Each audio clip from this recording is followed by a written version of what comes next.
Salut à tous, je suis très contente de vous retrouver aujourd'hui dans cette nouvelle vidéo.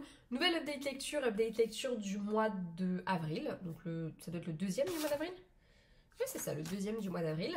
J'ai 3 livres à vous présenter aujourd'hui, 2 thrillers, une romance. Commençons tout de suite avec Ils sont chez nous de Lisa Jewell, que je n'ai malheureusement plus en ma possession puisque je l'ai rendu à la bibliothèque ce matin comme une grosse maline. Je déteste faire des updates sans pouvoir vous présenter le livre physiquement parce que je trouve que c'est beaucoup plus parlant quand on l'a dans les mains, mais bon, tant pis. Ils sont chez nous, c'est tout simplement une histoire pas banale. En fait, je dis tout simplement, mais c'est pas si simple que ça. Libby est une jeune femme, globalement comme tout le monde, qui va, le jour de ses 25 ans, recevoir un courrier comme quoi elle hérite d'une grosse maison qui coûte plein de sous du côté de Chelsea. Pourquoi ? Tout simplement parce que Libby, il y a 25 ans, a été retrouvée dans cette maison alors qu'elle était bébé.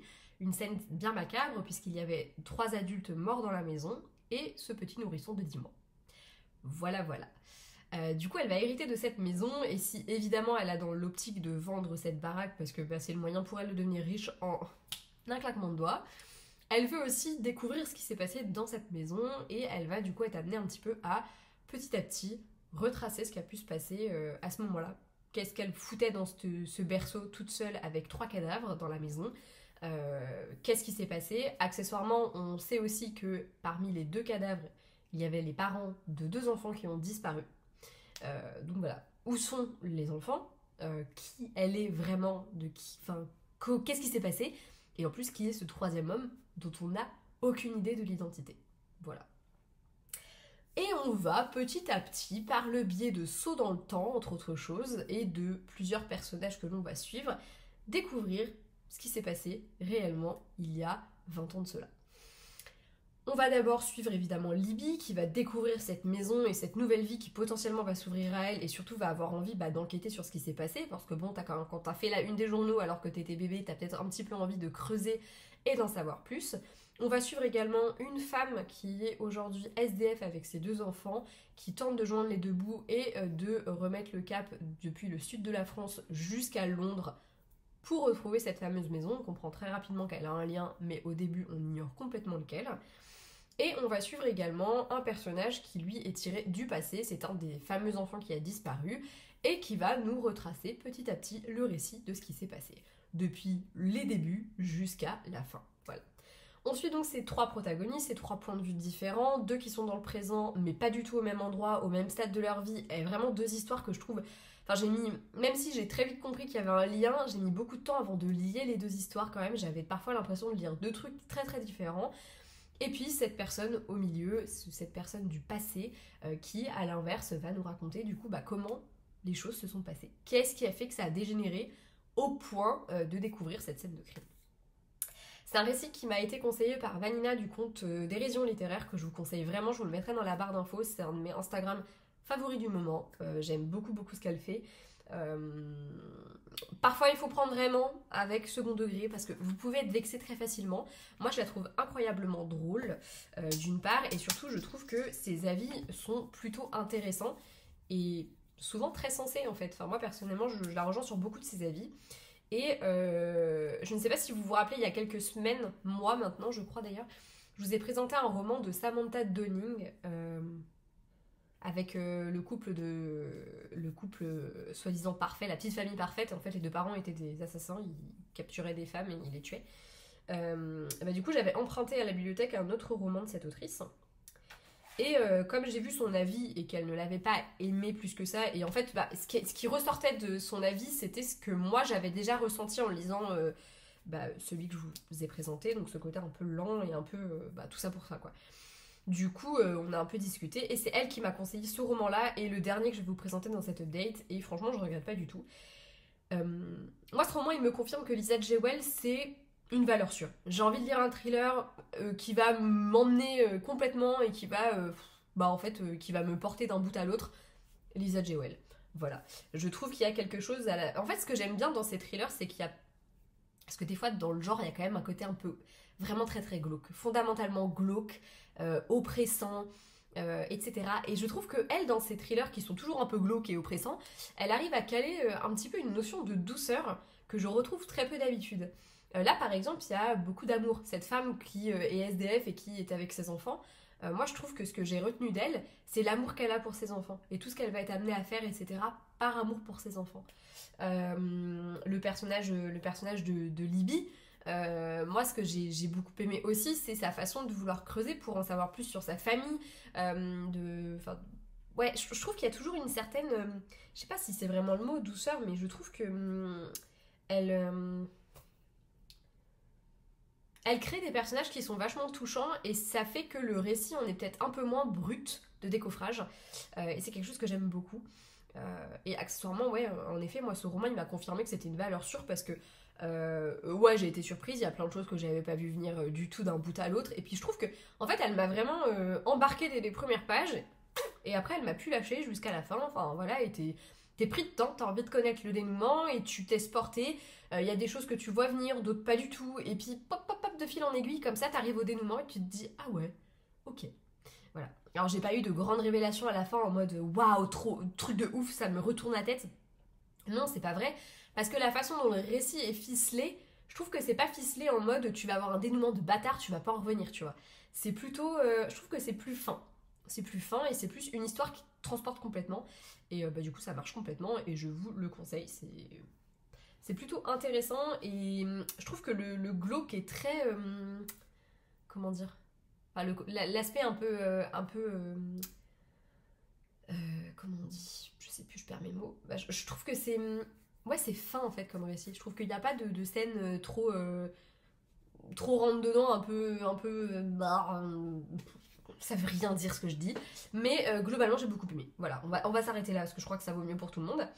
Et passons à la romance de cette update, à savoir Mad Love d'Alfreda Enoui. J'ai beaucoup de choses à dire sur ce roman, mais commençons par un truc qui m'a terriblement agacée. Mais je le savais avant de le lire parce que je l'ai vu passer et c'est pour ça aussi que je l'ai acheté. Il n'y a aucun trigger warning à aucun endroit que ce soit. Les trigger warnings, c'est, vous savez, les petits avertissements que l'on met en début d'un roman. Généralement, vous pouvez les trouver là, ou des fois, vous avez même carrément un encart qui est dédié avant ou après la dédicace de l'autrice. Voilà, ça peut être également à la fin, même si j'avoue qu'à la fin, c'est plus trop cohérent de le faire, mais là, il n'y a vraiment rien du tout.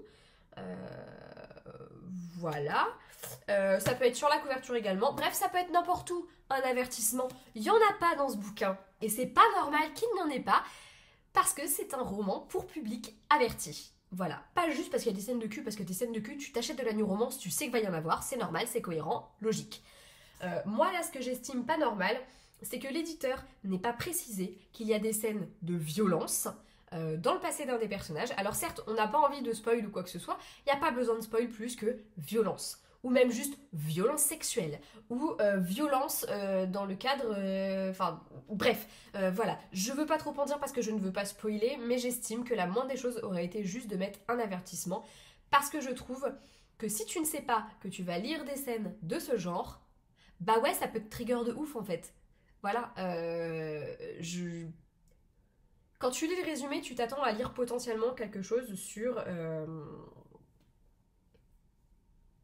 le harcèlement à la rigueur. Parce que le résumé t'indique que Mackenzie, elle a été harcelée par le passé un peu. Enfin beaucoup, harcelée quoi, de toute façon il n'y a pas de petit harcèlement, hein, voilà. Et c'est tout. Tu t'attends pas à ce qu'il y ait autre chose que du harcèlement. Et ça, c'est pas normal à mon sens. Voilà. C'est pas une critique envers le livre, pour le coup, c'est une critique envers l'éditeur. J'estime que c'est absolument pas normal sur un roman. Parce que là, vraiment, quand je vous dis vraiment pour moi, il y a besoin d'avertissement, c'est qu'il y en a vraiment besoin. On part pas juste de scènes peut-être un petit peu crues en termes de sexe. Non, non, là, moi, j'exige un avertissement parce que les scènes qui se passent dedans peuvent être insoutenables pour certaines personnes. Vraiment, on parle de violence sur mineurs. Et quand je dis mineur, je parle pas d'un enfant de 18 ans, presque quoi, de 17 ans. Je parle d'un enfant, un vrai enfant. Et j'estime que ces scènes peuvent être, entre guillemets, nécessaires pour comprendre le personnage. C'est pour ça que j'estime qu'elles ont leur place dans le roman. Ce que je ne comprends pas, c'est que à l'époque à laquelle on vit, sur laquelle on travaille tellement là-dessus, putain, il y a tellement de gens... Enfin, putain, on fait des polémiques d'un rien. on le sait qu'il faut faire attention, enfin, je sais pas, on travaille dessus tout le temps, on en parle partout tout le temps.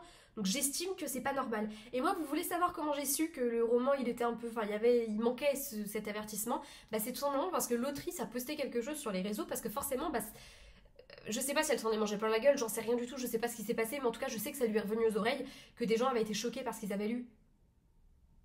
Et du coup, quand moi j'ai lu ça, je me suis dit, ok, bon bah, j'hésitais entre lui et Troublemaker, j'ai trouvé lui en magasin, je fais vas-y, je vais prendre lui, je vais le lire parce que ça m'a intrigué de lire ce truc-là.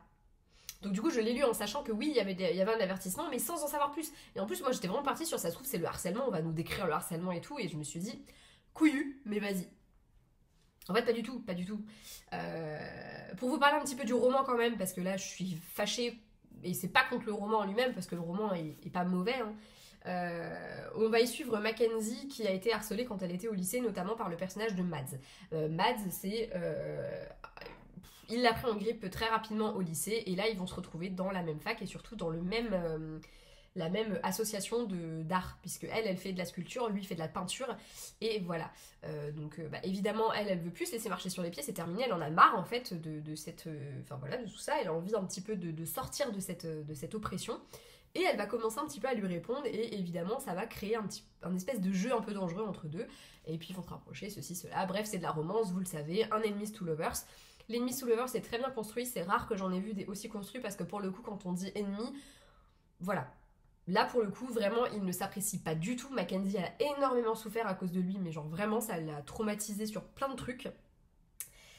Et lui de son côté, il a vraiment des choses qui expliquent sa haine viscérale de Mackenzie. Et c'est en ça d'ailleurs que bah, les différents flashbacks peuvent être utiles aussi pour comprendre la psychologie des personnages. Les personnages pour moi sont très bien construits, et on comprend petit à petit aussi, il y a une vraie évolution d'eux pour passer de ce statut d'ennemi au statut de lovers. Et on n'a pas de... Enfin, j'ai trouvé que c'était très crédible et très cohérent. Bon, ce qui n'était pas crédible et pas cohérent, c'était la scène de la première fois, parce que Mackenzie étant vierge, moi sa première fois je la trouve pas crédible, et je trouve ça... C'est pareil, c'est un truc qui m'a un peu fait lever les yeux au ciel, mais bon, à la rigueur, on a l'habitude dans la new romance qu'on romantise beaucoup les premières fois. C'est quelque chose qui me gonfle, mais voilà, à force tu passes au-dessus. Non, vraiment, moi ce qui m'a dérangé, c'est qu'on n'ait pas de Enfin, après voilà, moi je m'y attendais, donc je savais d'avance que potentiellement il y allait avoir des scènes qui allaient me... Enfin, qui méritaient un avertissement. Mais pour le coup, oui, j'estime qu'elles sont choquantes. D'ailleurs, je tiens à le dire, si jamais vraiment vous lisez le début, vous comprenez que ça va pas vous le faire du tout, ces scènes-là, je pense que vous pouvez juste les lire en diagonale. Du moment où vous comprenez un petit peu la psychologie du perso et comment le perso en est arrivé là, ça devrait aller. En lisant en diagonale, sans lire les scènes vraiment dans le détail, je pense que c'est tout à fait compréhensif. Après, oui, elles permettent aussi de creuser le personnage, etc. Et elles ont du sens dans l'histoire. Elles sont pas là pour rien. Enfin, je doute qu'un auteur s'éclate à écrire ce genre de truc. Enfin, voilà, moi, ça me brisait le cœur d'écrire ce genre de scène. Mais voilà. Globalement, c'est un récit que j'ai bien aimé, mais sans plus. C'était... En fait, ce que j'ai beaucoup aimé, c'est que l'Enemies to Lovers, moi, pour moi, il est très bien construit. J'ai beaucoup aimé la psychologie des personnages, parce que je trouve que, pareil, c'est très très bien construit. Voilà, j'ai trouvé qu'il y avait de l'idée. Après, voilà, j'ai pas accroché plus que ça aux deux protagonistes. Du coup, forcément, bah, la romance m'a un peu passé au-dessus. J'ai aimé aussi le fait que ça se passe dans le domaine de l'art. Voilà. Mais après, voilà. J'ai pas surkiffé, mais après, c'est très personnel, et c'est plus parce que je sais pas, je pense que je suis jamais totalement rentrée dedans. Voilà, mais par contre, je trouve que c'est un bon livre quand même, et c'est un roman que je vous conseille. C'est vraiment moi, je me rends compte en le terminant, j'étais en mode ouais, bon, ok, voilà. C'est pas un mauvais livre, au contraire, il y a de très très bonnes choses dedans, et je le redis, mon énervement du début, ça n'a rien à voir avec le roman en tant que tel, mais ça a vraiment tout à voir avec bah, justement l'absence de prévention auprès des lecteurs, que je trouve aberrante. Voilà, moi pour moi. J'estime qu'aujourd'hui, en 2023, c'est une obligation. Voilà. Je pense qu'il y a un grand nombre de lecteurs, d'éditeurs, d'auteurs qui essayent de petit à petit mettre tout ça en place, et qui luttent un peu pour ça. Enfin, moi, je me rappelle de toute la lutte qu'il y a eu pour classer Un palais d'épines et de roses et la saga complète d'Akotar dans de la littérature adulte et plus dans du young adulte à cause des scènes de cul, bah, j'estime que si on a réussi à faire ça, bah, ce livre-là, il devrait avoir un avertissement. Voilà. Malgré tout, c'est un bon livre et je vous le conseille quand même. Mais voilà, avec cet avertissement en tête, il n'est pas à mettre entre toutes les mains, clairement pas. Il y a des scènes qui sont vraiment très dures et je comprends que des gens aient été choqués parce qu'il y a de quoi être choqué par certaines choses qu'on va dire. Voilà, mais je n'en dirai pas plus. Si vous l'avez lu, n'hésitez pas à me donner votre avis et à me dire ce que vous en avez pensé, si vous estimez que... Enfin, est-ce que vous aviez été prévenu? Est-ce que vous vous êtes jeté dedans comme ça et que d'un seul coup vous êtes tombé sur... Dites-moi, je veux savoir. Bref, cette update va durer 10 plombs puisque attaquons la troisième et dernière lecture, à savoir La nuit d'avant de Wendy Walker. Même chose que pour le tome 1, je ne l'ai pas. Même chose que pour le tome 1, n'importe quoi. Même chose que pour le premier livre de cette update. Oh bah, et décidément. Je ne l'ai pas sous la main parce que je l'ai rendu à la bibliothèque. Même chose que pour le premier livre, Conseil de Vanilla de dérision littéraire. Et bah, petit coup de cœur, je pense quand même. J'ai vraiment aimé la manière dont c'était construit. La fille d'avant, c'est tout simplement une jeune femme qui, après une rupture très difficile, Laura elle s'appelle, est revenue vivre chez sa sœur avec son beau-frère et son neveu. Oui, c'est comme ça qu'on appelle ça, les membres d'une famille magnifique. Bref, voilà. Et elle a fait la rencontre d'un homme sur les réseaux et elle va accepter de passer une soirée avec lui. Seulement, voilà, malgré la promesse faite à sa sœur de rentrer dans la nuit le lendemain matin, elle n'est pas là et on n'arrive pas à la joindre, à la retrouver, on ne sait pas où est-ce qu'elle est. Voilà. Bah écoutez, c'est un roman que j'ai trouvé très très bien construit, déjà parce qu'on va suivre à la fois des détails de séances de psy de Laura. Donc en fait, en gros, chaque début de partie, entre guillemets, moi je considère que t'as plein de petites parties, enfin, comment dire, le chapitrage, il est fait en sorte que tu as une séance de psy, en gros, avec la discussion entre Laura et son psy. Je vais encore éternuer. Quelle horreur, quelle horreur, quelle horreur. Non, c'est bon. Ok. Donc, il y a une page, en gros, où tu suis un dialogue avec le psy, un chapitre du point de vue de Laura et un chapitre du point de vue de sa sœur Rosie. Voilà. Et du coup, à chaque fois, ça suit ce même... C'est super intéressant déjà de faire les choses de ce point de vue-là parce que du coup, Laura, on la suit pendant toute la soirée. Donc petit à petit, on va découvrir ce qui s'est passé au fur et à mesure de la soirée. Du côté de sa sœur, on va la suivre à partir du lendemain matin. Donc le lendemain matin, elle se lève, Laura n'est pas là et elle, tout de suite, elle se dit, il s'est passé quelque chose. Et on va suivre aussi le cheminement de ses pensées, de sa petite enquête qu'elle va mener de son côté avec son mari et leur meilleur ami, puisqu'ils formaient un quatuor, bref, voilà, hein, un petit groupe de copains. Voilà, donc on va suivre un petit peu tout ça, et aussi le cheminement de ses pensées, comment est-ce qu'elle va petit à petit se dire, mais ça se trouve, il lui est arrivé quelque chose, ça se trouve, elle a fait quelque chose, ça se trouve ceci, ça se trouve... Enfin, tu vois, voilà, tu t'imagines plein de choses différentes, diverses et variées, et je le comprends complètement. Et voilà, et on suit du coup les différentes étapes comme ça, et j'ai trouvé que c'était très intéressant parce que je pense que j'ai fait...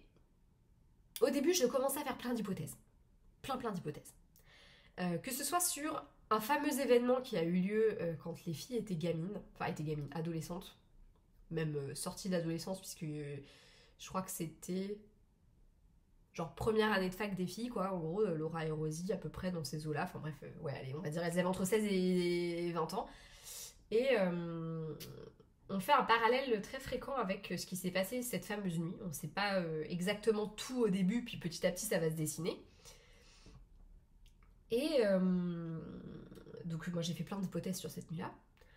Et j'ai aussi fait plein d'hypothèses sur qu'est-ce qui s'est passé le fameux soir, pourquoi est-ce que Laura elle n'est pas rentrée, est-ce qu'elle est en vie, est-ce qu'elle est morte, est-ce qu'elle a tué quelqu'un, est-ce que... Voilà, tout ce qui est possible et imaginable, ça m'est passé par la tête. Et j'avais pourtant rien vu venir. Au bout d'un moment, je crois même que j'ai arrêté de faire des hypothèses et en fait, j'étais tellement à fond dans le récit que j'étais juste, vas-y quoi, je me laisse porter. Je veux savoir la fin, donc je me laisse porter. Et j'ai été complètement bluffée parce que je ne m'attendais, du coup, à rien. En plus, vraiment, quand je me suis lancée dans ce récit, je m'attendais à rien de particulier. J'ai juste, j'ai fait confiance. Et puis comme en plus, du coup, Ils sont chez nous m'avait plu, moi je me suis dit, vas-y, il va forcément me plaire. Et en plus, il m'intriguait beaucoup, ce roman. Donc là, je me suis laissée porter et je regrette pas du tout parce que c'est un très très bon roman. C'est un très très bon thriller, je trouve. D'ailleurs, il a une note affligeante sur Livre Addict et j'ai pas compris. J'ai fait remonter la moyenne à 15, mais je comprends pas que les gens n'aient. Enfin, je comprends pas ce qu'ils n'ont pas aimé dedans parce que moi j'ai trouvé que c'était plutôt intéressant. Et surtout que c'était très bien ficelé en fait. Moi, d'un bout à l'autre, j'avais rien vu venir et en même temps, des fois, après coup, tu te dis, ok, bah tu vois, c'est cohérent, affreux mais cohérent. Et, euh, et je trouve que ça pousse. Ça pose plein de questions sur la psychologie. On a des personnages qui psychologiquement sont très bien poussés, creusés. C'était vachement malin. Et ouais, c'est un roman que je vous conseille vraiment beaucoup, beaucoup, quoi. Euh, non, clairement, ouais, je vous le conseille énormément. Donc j'espère que ceux qui aiment les thrillers parmi vous se pencheront dessus. Si vous l'avez lu, n'hésitez pas à me donner vous votre avis dessus. Mais en tout cas, moi, voilà, gros.